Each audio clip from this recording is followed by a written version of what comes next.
retour sur le plateau des Terrénales avec un nouveau grand témoin, premier grand témoin de l'après-midi, Amélie Legrand, bonjour. Bonjour. Vous êtes, alors je lis mes fiches, chargée des affaires agroalimentaires au CIWF. Alors le CIWF, c'est un organisme qui s'occupe des questions relatives au traitement des animaux. Expliquez-nous. Voilà, c'est ça. Donc CIWF, c'est une ONG internationale qui est dédiée au bien-être des animaux d'élevage. Donc notre expertise, c'est vraiment le bien-être animal en élevage, donc élevage, transport, abattage. ONG qui est implantée en France, mais aussi un petit peu partout en Europe. Avec, votre bureau est à Paris, je crois. Hein. Voilà, c'est ça, Et exactement. le siège est à Milan, c'est ça Le siège est au Royaume-Uni, en fait. Donc on est l'une des principales ONG de référence sur cette thématique, avec notre siège international au Royaume-Uni, mais on travaille un petit peu partout en Europe, et même au-delà de l'Europe, en Asie, aux États-Unis, en Afrique, etc. Alors j'ai envie de vous poser une question toute simple et toute bête, finalement, mais qu'est-ce que vous faites ici au Terrénal? On est au milieu d'agriculteurs, on parle d'innovation, de machinisme agricole, de capteurs, de numérique, et vous, vous êtes là et pour nous parler du bien-être animal. C'est quoi le lien ? Voilà, le lien, il est simple finalement pour les éleveurs. Je pense que ça a du sens quand on parle de bien-être animal, tout simplement. C'est des bonnes pratiques d'élevage finalement. C'est des systèmes, des logements qui sont adaptés aux animaux, des pratiques d'élevage qui sont adaptées. Donc un environnement adapté à l'animal, un animal adapté à son environnement. Et donc on a un stand justement ici pour expliquer un petit peu qu'est-ce que c'est le bien-être animal. Donc en partant vraiment de la définition du bien-être, mais aussi en allant un peu plus loin et en voyant concrètement et objectivement en élevage comment on peut mesurer et évaluer le bien-être des animaux. Alors justement, c'est quoi le bien-être d'un animal? Vous me disiez, il y a une définition, mais il y a une définition quoi, européenne, stricto sensu Voilà, alors c'est vrai que c'est un concept qui n'est pas toujours évident à définir. Nous, on se base sur une définition internationale et qui est généralement acceptée et scientifiquement robuste, je dirais, qui est le concept des 5 libertés. C'est-à-dire en fait l'absence de faim et de soif, ce qui est assez logique finalement. Donc ça, c'est la première. Absence également d'inconfort, l'absence de blessures, de maladies, un animal en bonne santé en gros dans un bon environnement. Et également l'absence de stress, donc stress plutôt mental, donc une manipulation adaptée des animaux.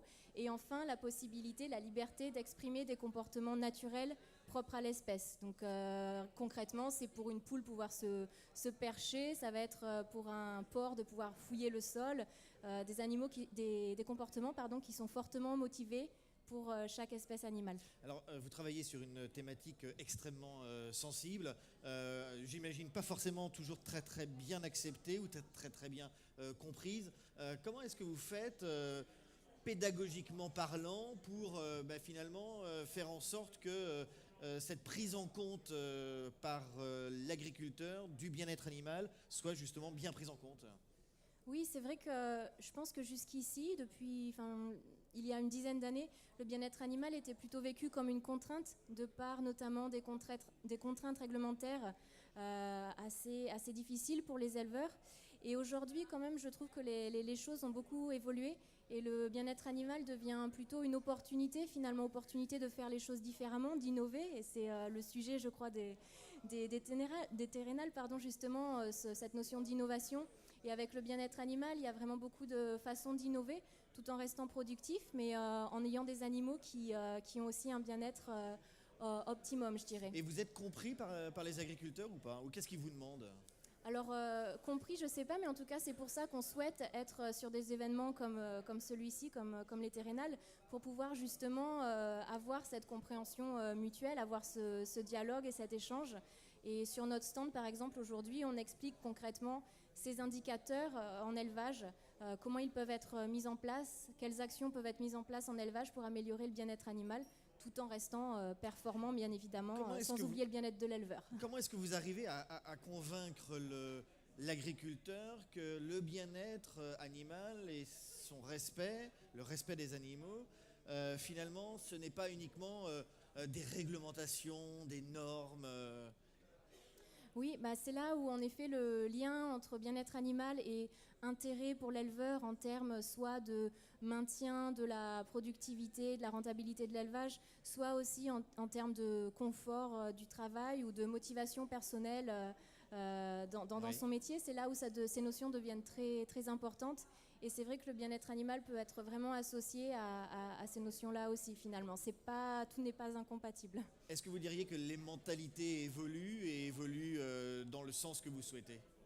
Ou il y a Oui, encore beaucoup de travail de pédagogie à faire? je pense qu'il y a encore beaucoup de travail, c'est certain, et le dialogue doit encore voilà, continuer pour pouvoir avancer.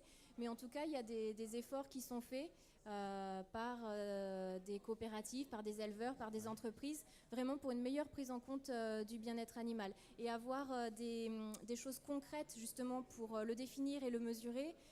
Ça, c'est un élément vraiment important pour pouvoir progresser aussi. Déjà, de savoir de quoi on parle et comment l'évaluer en élevage.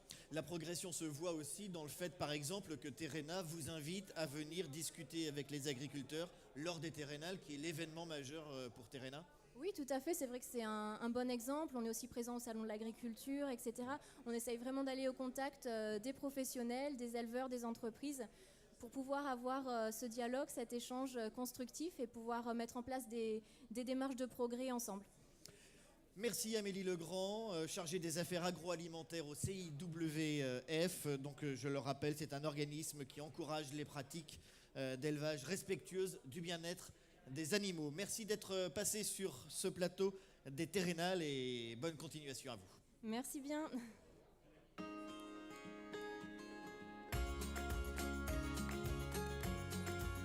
Super.